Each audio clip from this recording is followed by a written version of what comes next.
बाल कृष्ण लीला, कंस का वध और गुरु का आश्रम।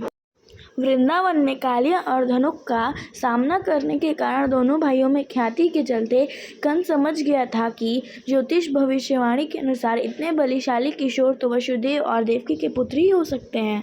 तब कंस के दोनों भाइयों को पहलवानी के लिए निमंत्रण दिया, क्योंकि कंस चाहता था कि इन्हें पहलवानों के हाथों मरवा दिया जाए। लेकिन दोनों भाइयों ने शिरोमणि और मूषिक को मारकर कंस को पकड़ लिया और सबके देखते देखते ही उसको भी मार दिया। कंस का वध करने के पश्चात कृष्ण और बलदेव ने कंस के उग्रसेन को पुनः राजा बना दिया।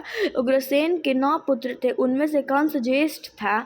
उनके नाम में है न्योग्रोथ, सुदामा, कंक, शंकु, अजभू, राष्ट्रपाल, युधिष्ठिर और उनके कंसा, कंसवती, स्वतंत्र। राष्ट्रपाली और कंका नामक की 5 बहनें थीं। अपने संतानों सहित उग्रसेन कुकुर वंश में उत्पन्न हुए कहे जाते हैं और उन्होंने व्रजनाभ के शासन संभालने के पूर्व तक राज किया। कृष्ण बचपन में ही आकस्मिक दुर्घटनाओं का सामना करते तथा किशोरावस्था के कंस के संशस्त्रों के विफल करने का कारण बहुत लोकप्रिय था।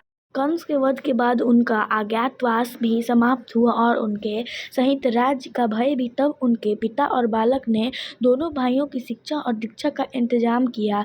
गुरु का आश्रम दोनों भाइयों को अस्त्र शस्त्र और शास्त्री को शिक्षा के लिए सांदीपनि के आश्रम भेजा गया, जहाँ पहुंचकर कृष्ण बलराम के विधिवत दीक्षा ली और अन्य शास्त्रों के साथ धनुर्विद्या में विशेष दक्षता प्राप्त की। वहीं उनकी सुदामा ब्राह्मण से भेंट हुई, जो उनका गुरु भाई हुआ। इस आश्रम के कृष्ण ने अपने जीवन के कुछ वर्ष बिताकर कई सारी घटनाओं से सामना किया और यहाँ भी उनके प्रसिद्धि मिली।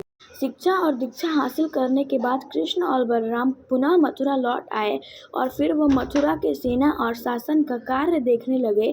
कंस के मारे जाने के बाद त्रिशूर और मगध का सम्राट शराधन क्रुद्ध हो चला था।